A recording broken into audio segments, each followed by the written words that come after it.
Good morning, students.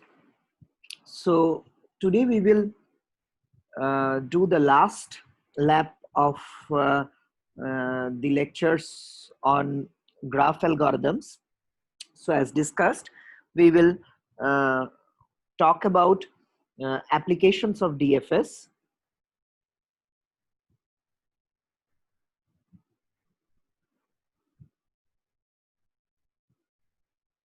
And in specific, we will talk about two applications. One is cycle detection, and the second is topological sorting.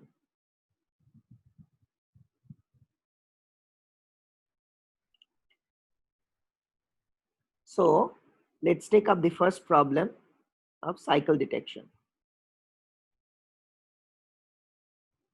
So convince yourself that if a back edge is present while a DFS is run on a graph,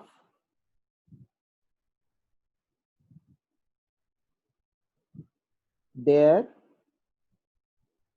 should exist a cycle in the graph. So this is easy to see. I'll leave the proof to you. This is very easy to see. Okay, if you just look at the the DFS tree structure, then it will become very apparent. So if you have, say, a back edge which is UV, okay, so then in the tree edges, through the tree edges, there should be a path from V to U, okay, already. That's why this edge could not be included. And this path is brought back to you through the back edge.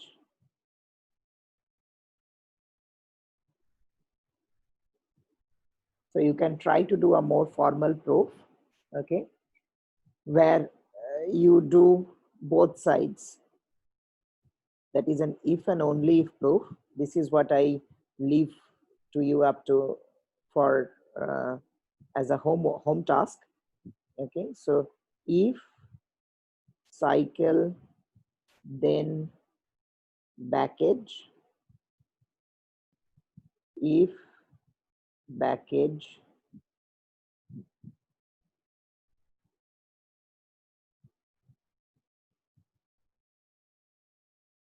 then cycle.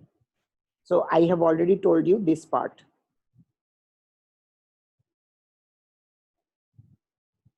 This explanation is straightforward coming from here. What is tricky is the other part. Can you come up with a concrete argument that this will be true? That if there is a cycle in the graph, there will be a back edge in the DFS traversal.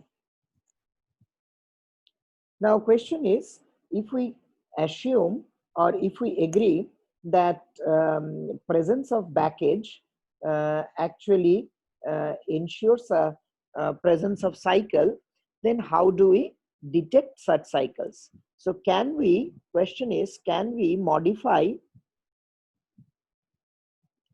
the vanilla DFS algorithm to detect cycles? Okay, this is the question. Now, through this, I'll also show you, by writing this algorithm, I'll also show you that the DFS pseudocode that we wrote last day can be implemented just by using a stack. Okay, so this is one of the applications of stack that you have learned in your programming and data structure courses. So this stack is actually simulated in the previous day's lecture by the DFS visit function, because that was a recursive call, and as you might remember, that recursive calls are actually processed through a stack. So let us write the code for cycle detection.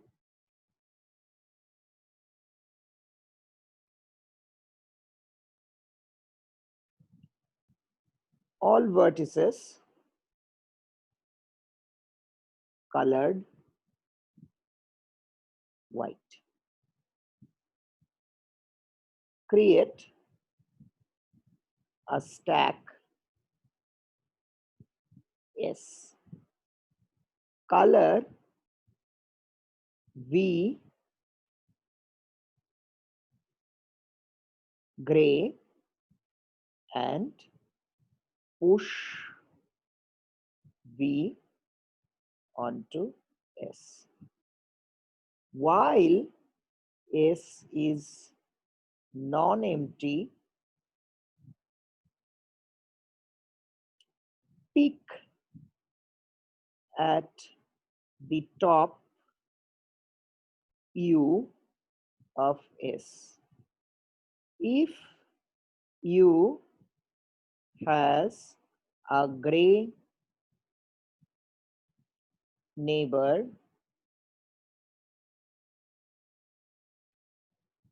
then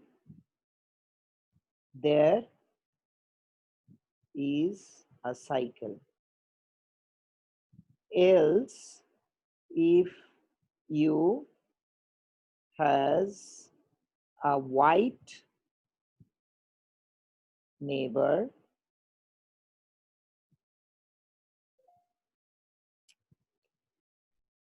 say W, color W gray and push it onto S, else color U black and pop S. As simple as that.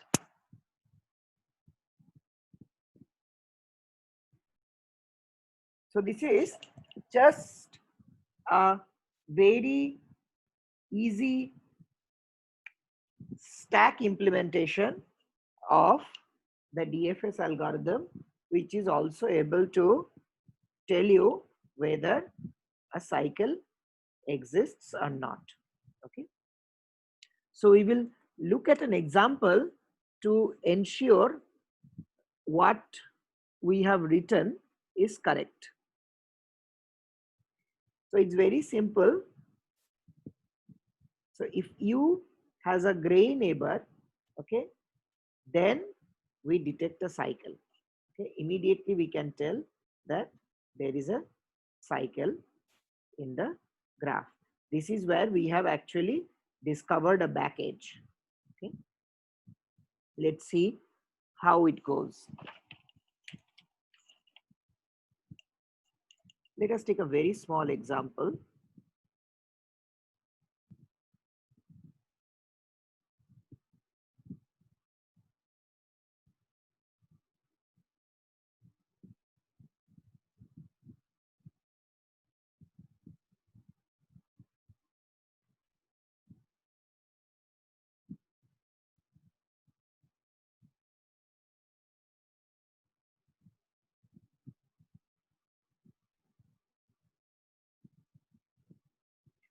Let's say this is our initial graph. Okay, so as you can see in this graph, B, D, E forms a cycle. So initially the stack is empty. Now say we start processing from A. Again, I will use the blue color to represent gray, since I do not have a gray color on my tablet.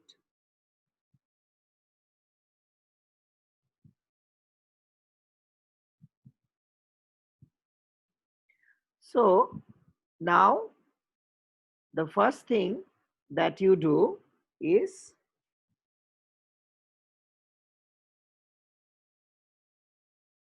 the stack has A. So let's say we start processing from A. Okay. Then from here, the next step would be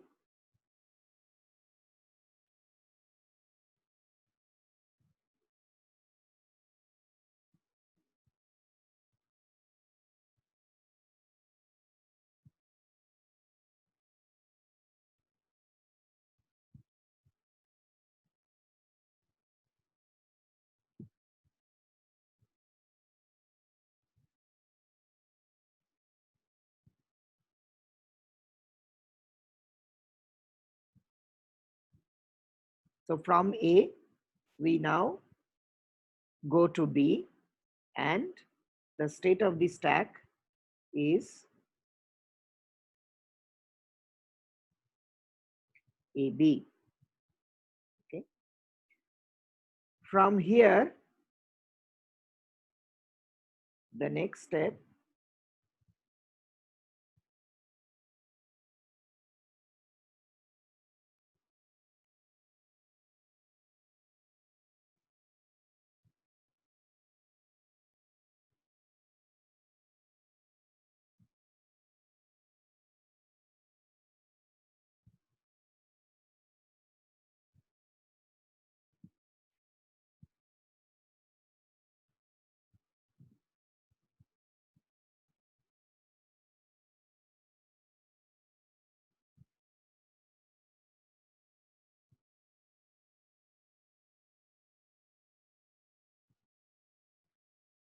say we jump to C, and the stack position is ABC. Next,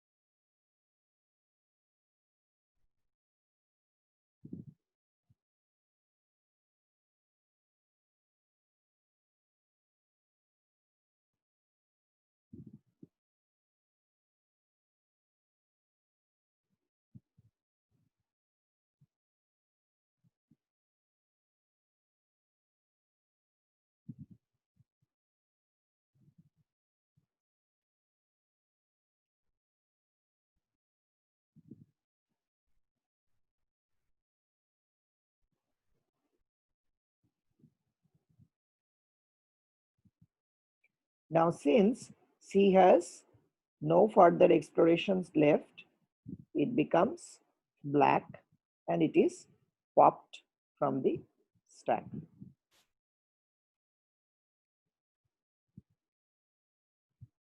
Next,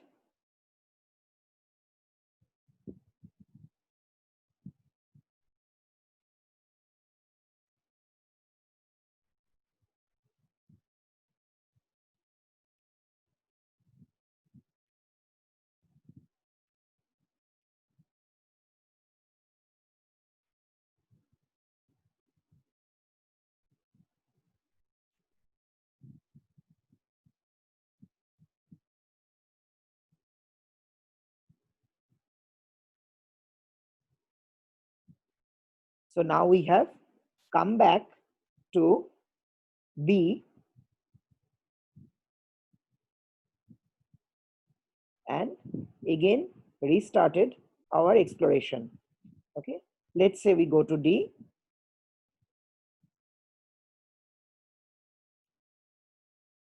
In fact, that is the only option left with us. So we explore D, and now the new stack position is like this. Okay. So next, from here,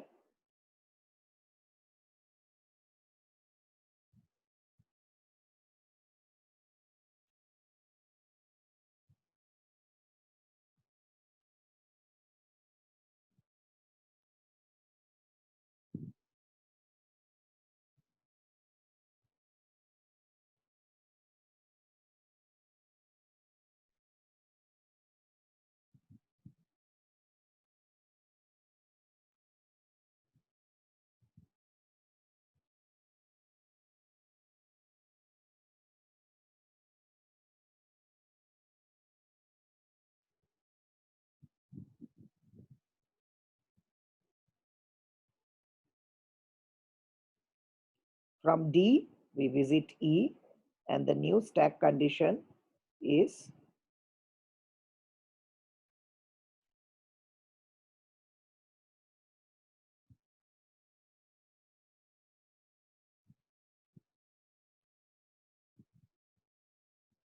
now the next step is crucial. I guess you have already guessed.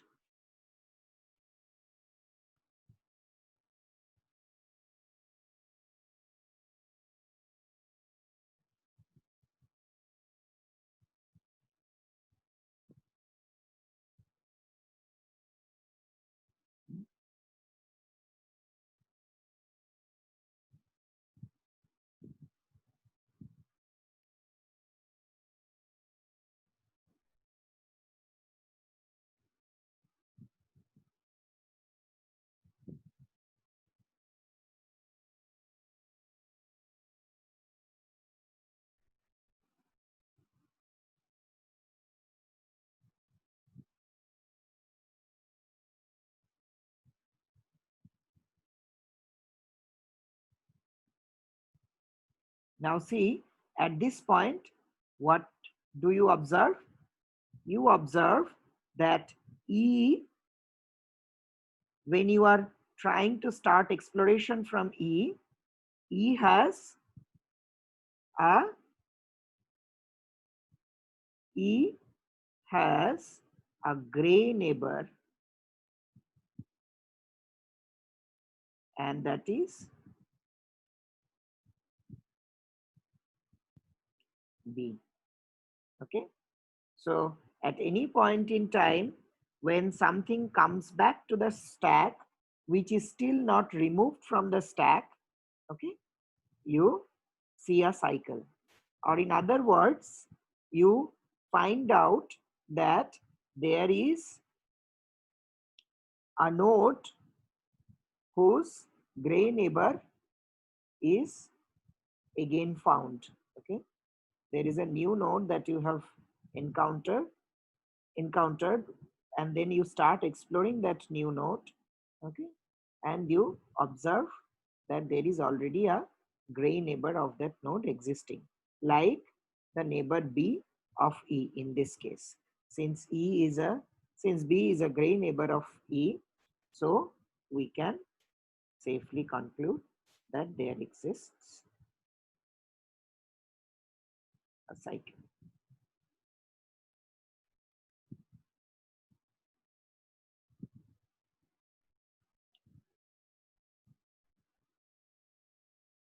So the next application we will look into is, as I said, topological sorting.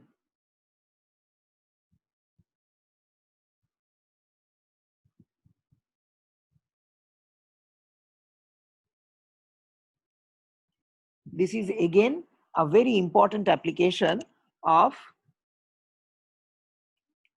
the DFS algorithm.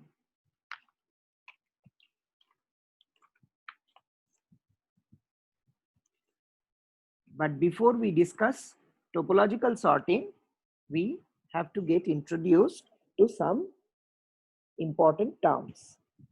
The first term is a DAG.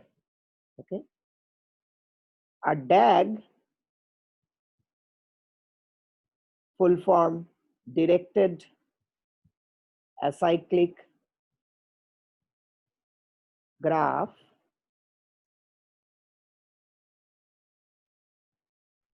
is a digraph where no path starts and ends at the same vertex, or in other words, there are no cycles.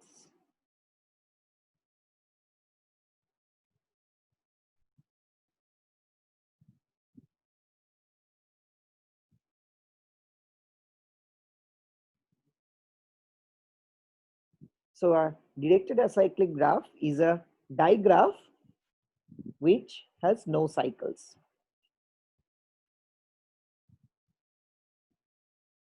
Source. A source is a node that has no incoming edges. That is, in degree of a source is 0. Sink. A sink is a node that has no outgoing edges. That is, out degree is 0.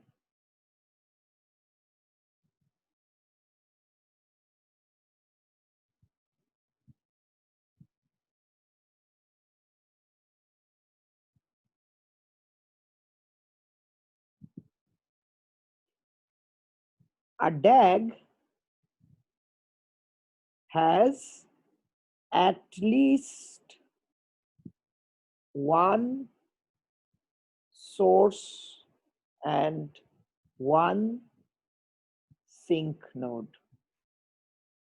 So it should have at least one source and one sink node. Given all this, a topological sort of a DAG GVE is a linear ordering of all its vertices such that if G contains an edge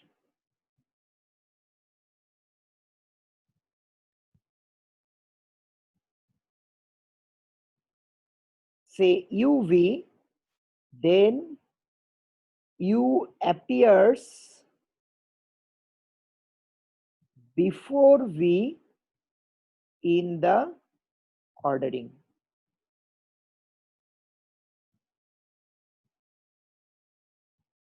Example, say we have something like this, then U appears before V and V appears before W in the linear ordering. Okay. So actually topological sort is very important in many different applications in computer sciences. Okay. So one simple example is that suppose you have to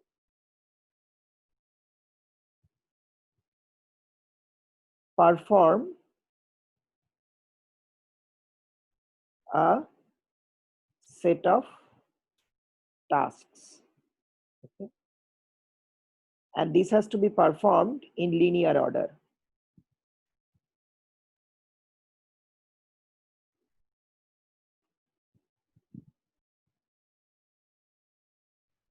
So, and only one task can be performed at a time. And each task must be completed before the next task in the order begins. Okay. Now say a computer is performing such tasks. A microprocessor in the computer is actually performing this task. So then in that case, you have to have a linear ordering of the tasks. And this can be achieved by doing a topological sorting on the task dependencies.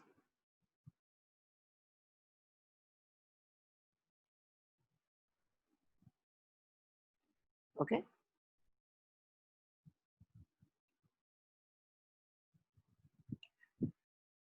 Now you can achieve topological sorting by a simple DFS algorithm.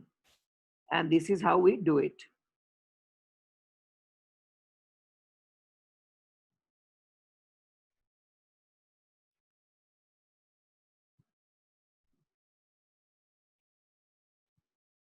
Perform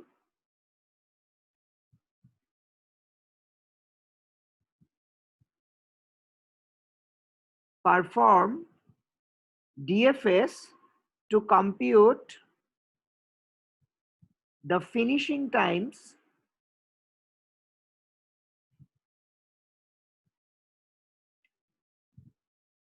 FV for each vertex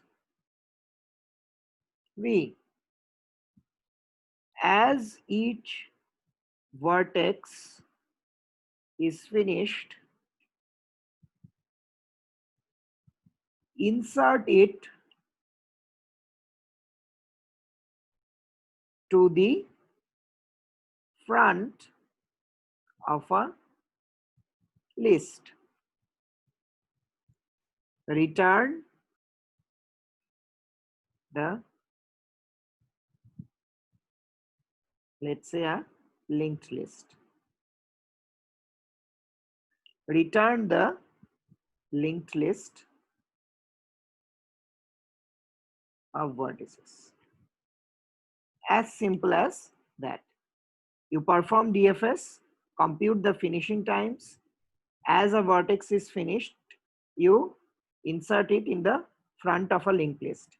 Now the final linked list that is left is what you return. So we'll take a simple example and look at how the topological sort is obtained.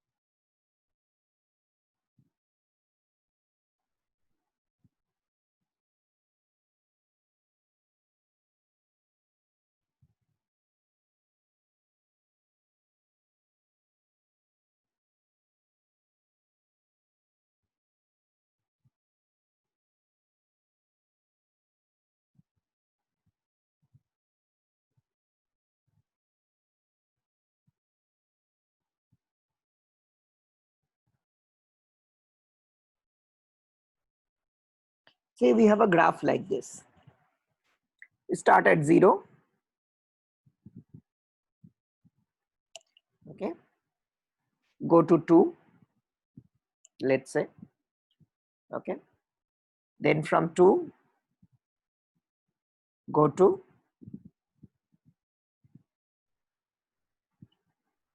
4, let's say. Then 4 finished. Okay. So we put 4 at the front of the list. Now go to 2 back. Now go to 3, 3 finished.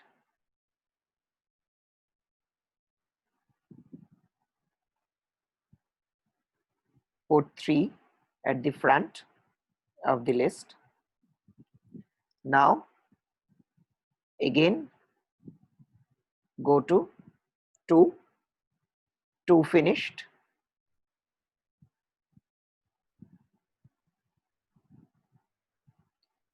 Put 2 at the front of the list. Now go to 0.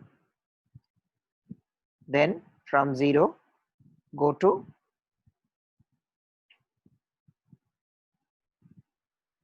1. 1 has all neighbors that have been visited. So 1 finished.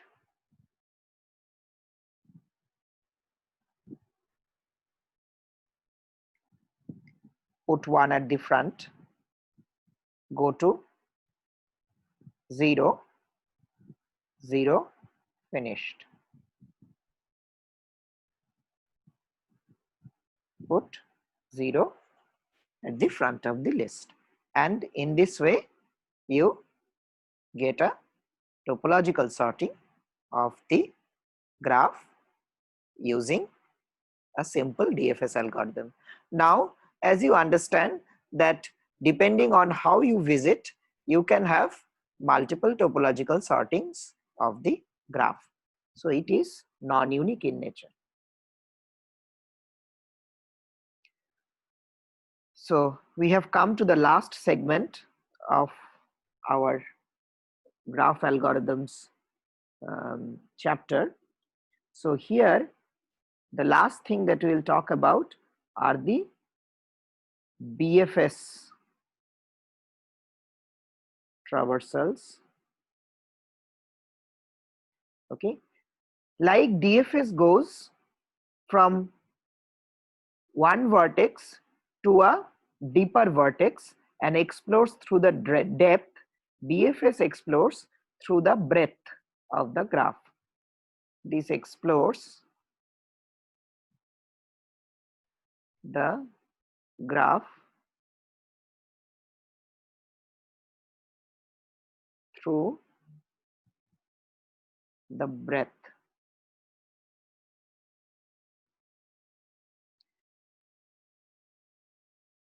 So specifically, you can think of it as a layer by layer discovery of the vertices. A layer by layer discovery of the vertices. Okay.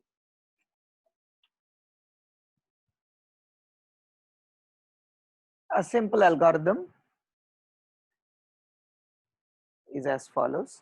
Say if you want to do BFS starting from a node S, we take the following steps.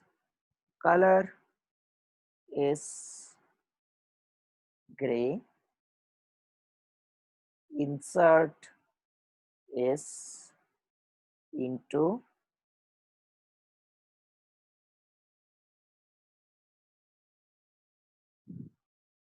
Q.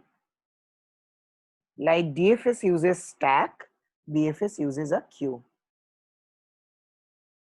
while Q is not empty,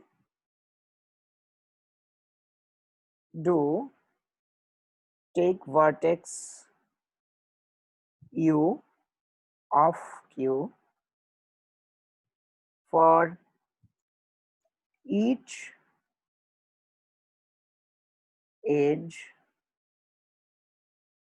UV in E, do if V is white, that is, in this case UV becomes a tree edge.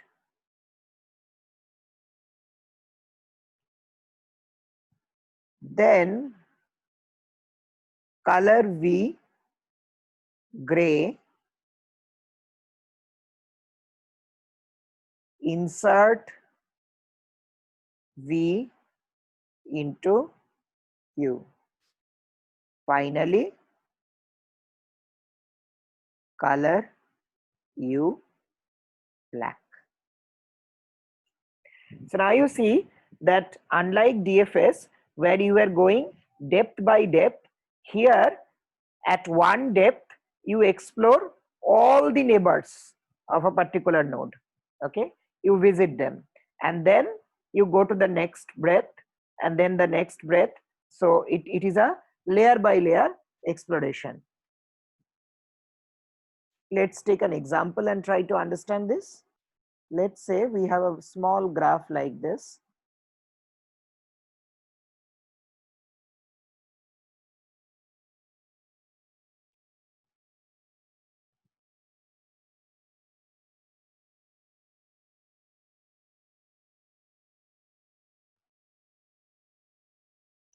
Okay, and let us say that we start from 1. So then we will put 2 and 4 in Q. Okay, and this could be in any order. Let's say we put first 4 and then 2. So then next we will process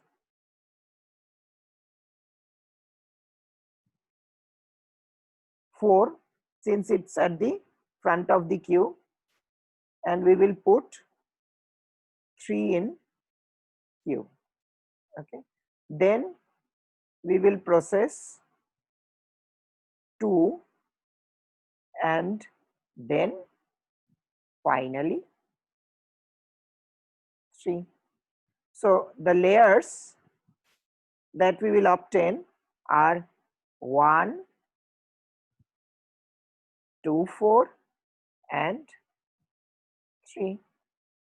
Okay, and the tree edges, as you can immediately understand, would be 1, 2, 1, 4 and 4, 3. As simple as that. So this is just a different way of seeing graph traversal.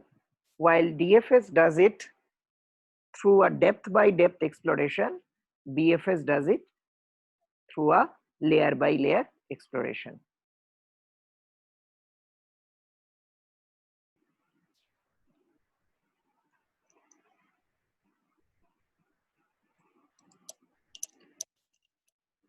One of the beautiful applications of BFS comes in the context of graph coloring.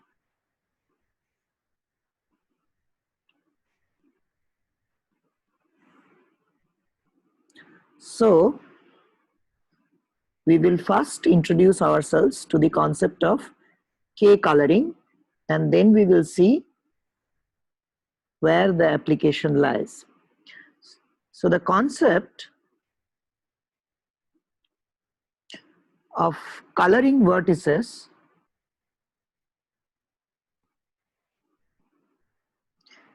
is a very important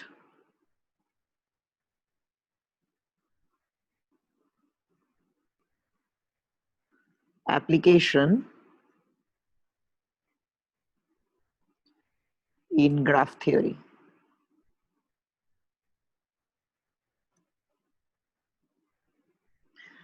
A K coloring is a partition of V into K sets such that each of the K sets are disjoint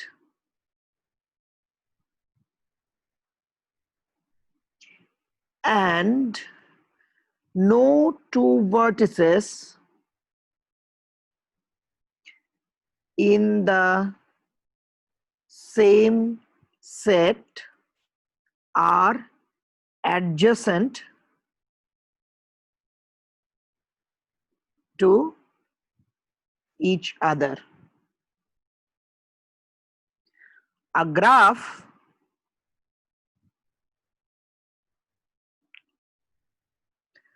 which has a K coloring but no K minus 1 coloring is called K colorable.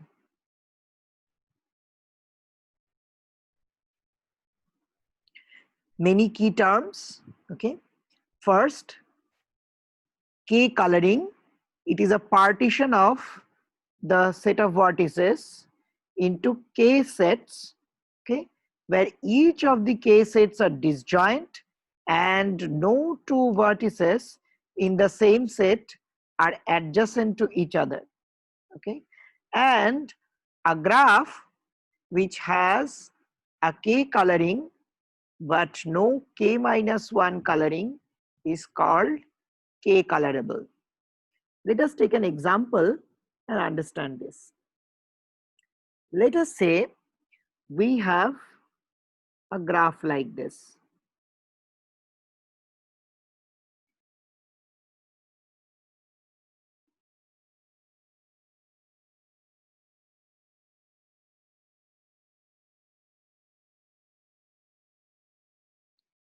So this is our very simple graph. Okay. So now let us try to color the nodes of the graph. Okay. So if I color this node as red, now this node, since it is adjacent to node A, since node B is adjacent to node A, I cannot use the red color again because we have seen that by definition the colors of adjacent nodes should be different. So then let us say we use the color blue for B. Now what happens for C? We can neither use color red nor can we use color blue because both A and B are adjacent to the node C. Therefore, we have to use a third color, say green. Okay. And we cannot color this particular graph with less than 3 colors. So this graph cannot be colored using less than 3 colors. Okay. So you need at least 3 colors to color this graph. Okay. So, and note that this graph is nothing but an odd cycle.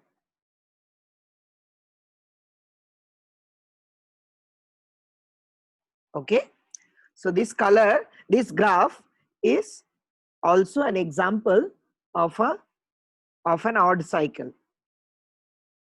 Now, where does this kind of odd cycles matter? Let us take an anecdotal example.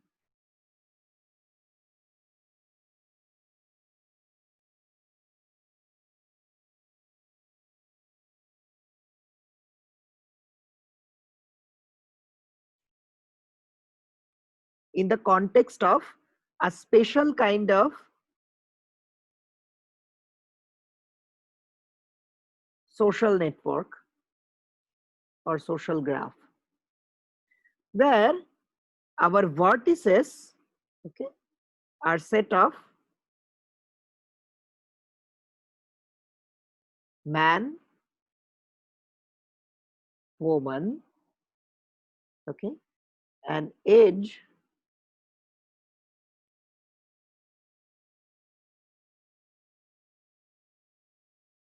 denotes a sexual contact.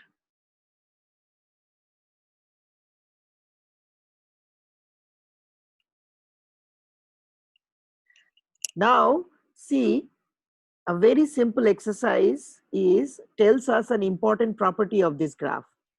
If we are not able to color this network using just two colors, okay, let's say for man we use the red color, and for woman we use the blue color. If we are not able to color this network using just the two colors, then this network has same sex relationships.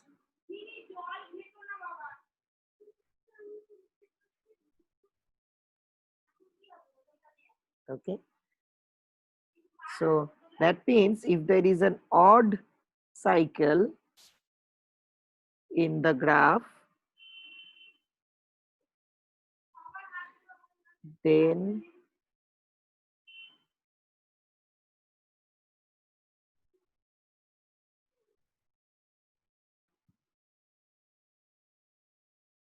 if there is an odd cycle in the graph, then you can immediately conclude that there exists same-sex relationships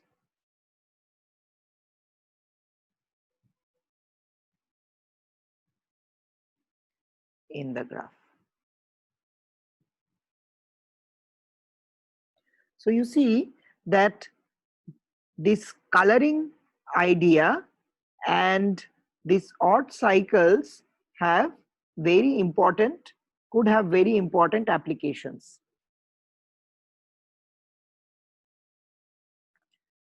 Now, in general, identifying the colorability of a graph is not so easy. However, for the case of a bipartite graph, this is not so difficult also. So this is a very special case.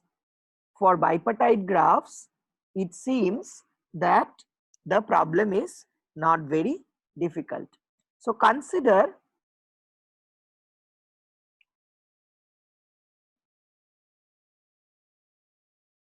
a non-null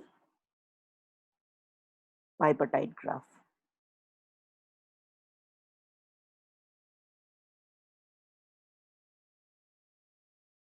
Now the two partitions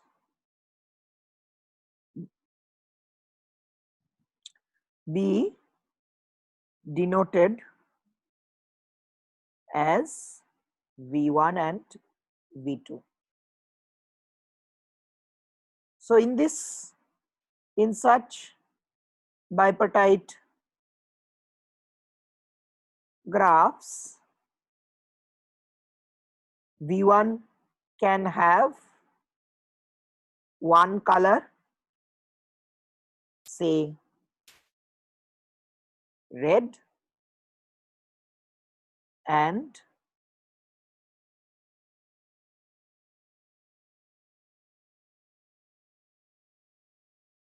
V2 can have another color,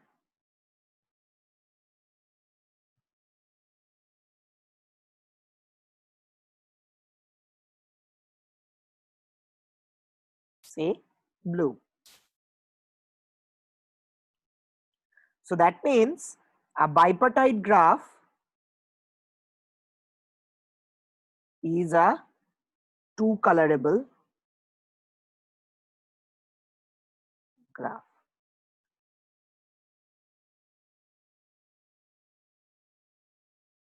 So now questioning whether a graph is two colorable amounts to questioning that whether the graph is bipartite, and this in turn amounts to questioning that whether the graph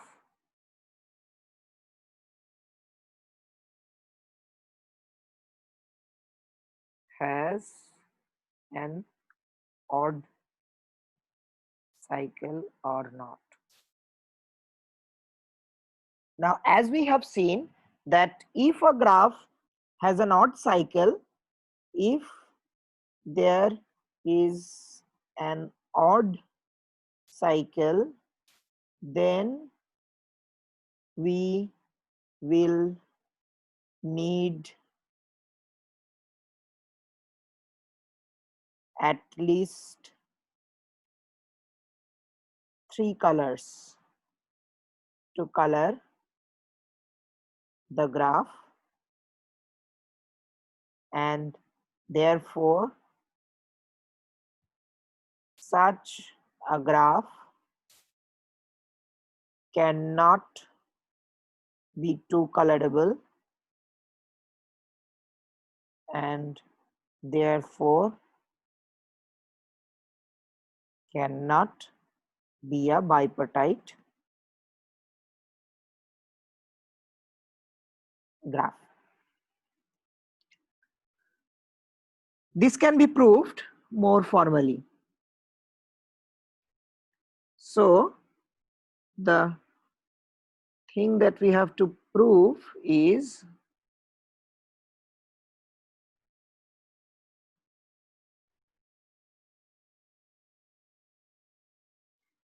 G is bipartite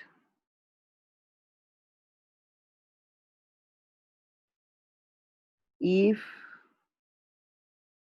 and only if it has no odd cycle.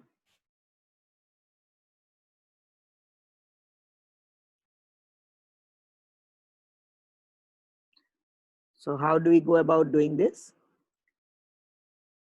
So there will be two directions. The direct one is as follows. Let us say G is equal to VE is a bipartite graph.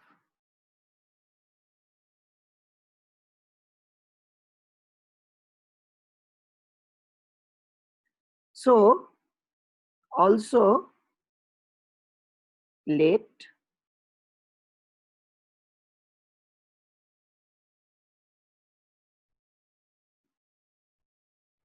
the two partitions be A and B such that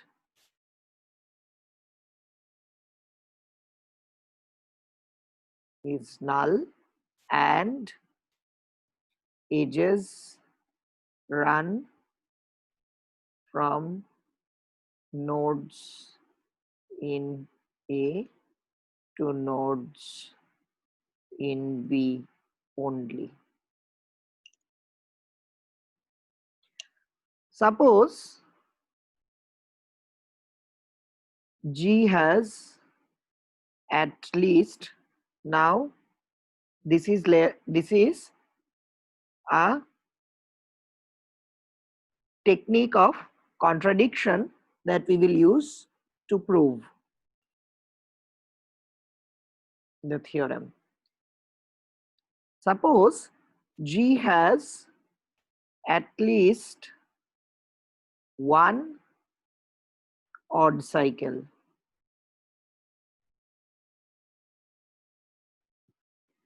Let the length of the cycle be n,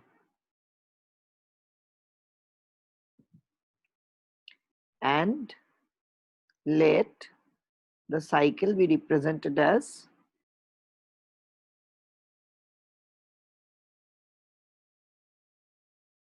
V1, V2, Vn, V1.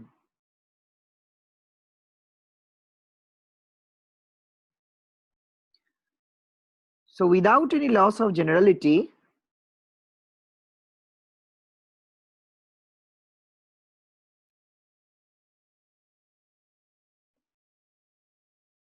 let us say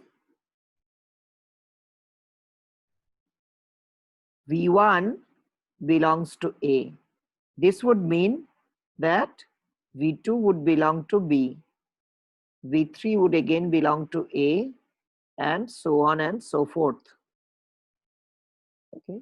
This can be generalized and written as for K in 1 to N, Vk belongs to A for K odd and belongs to B for K even. But as N is odd, so Vn should belong to A. And also we started with V1 already in A. Okay. Now, since Vn V1 is part of the cycle, therefore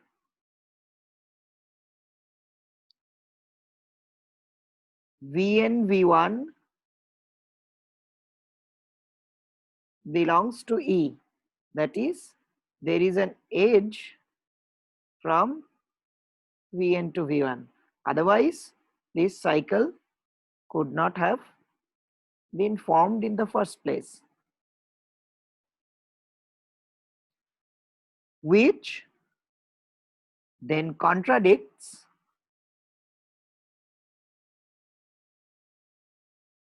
with our assumption that G is bipartite.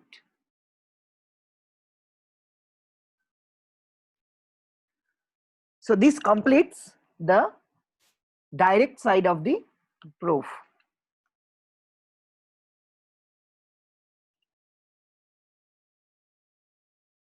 Now the reverse.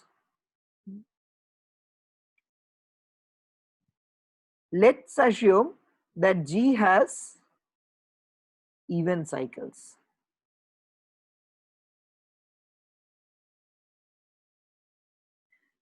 Let V0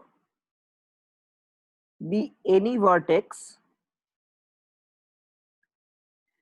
Now say for each vertex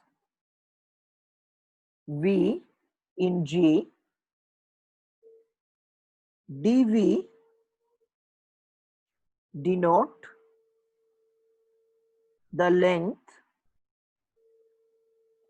of the shortest path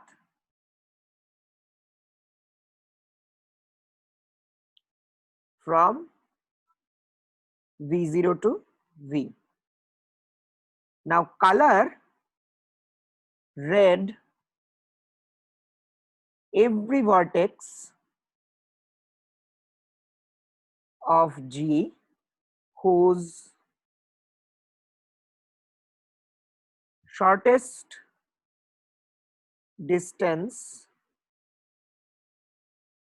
from V0 is even. Similarly, color the other vertices whose distance is odd from V0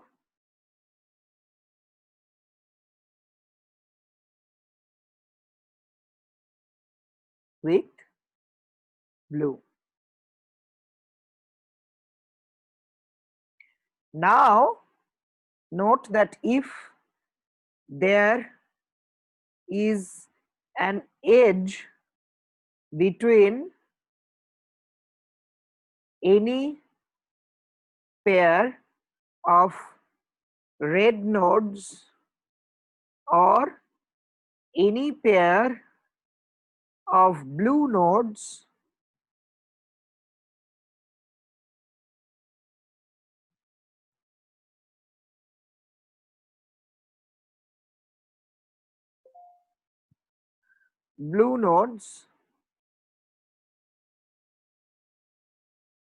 then an odd cycle will be formed.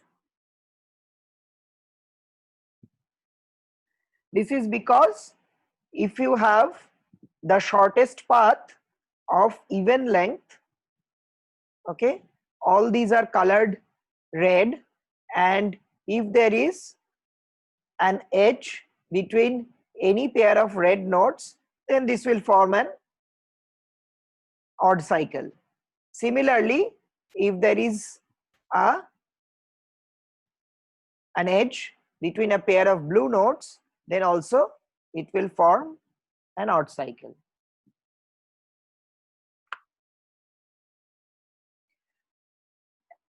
And this cannot happen because G only has even cycles. Thus,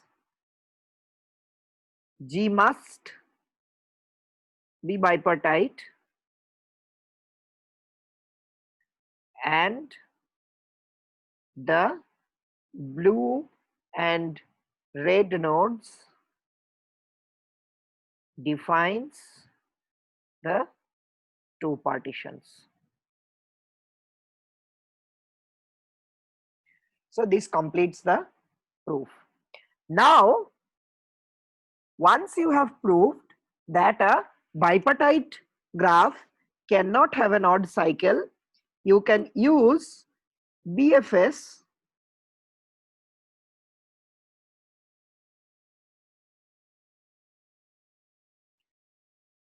to identify if odd cycles are present in a graph. So this is a very simple modification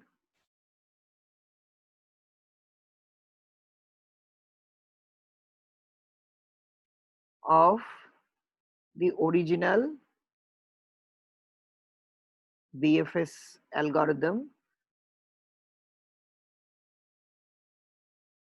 that we wrote. And this is a homework for you to try.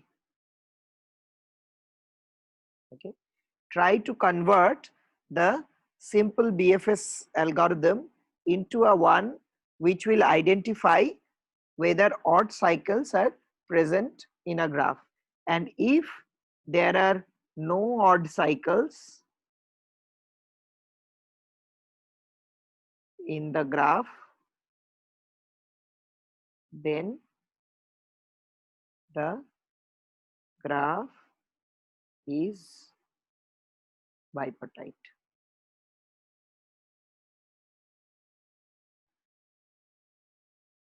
So we will end this chapter here. There are lots and lots of interesting problems around these traversal algorithms, and we will share some of these with you in the tutorial classes, and also as supplementary materials. But if you go into the web, you can yourself also search for many such problems and solve them yourselves. Thank you very much.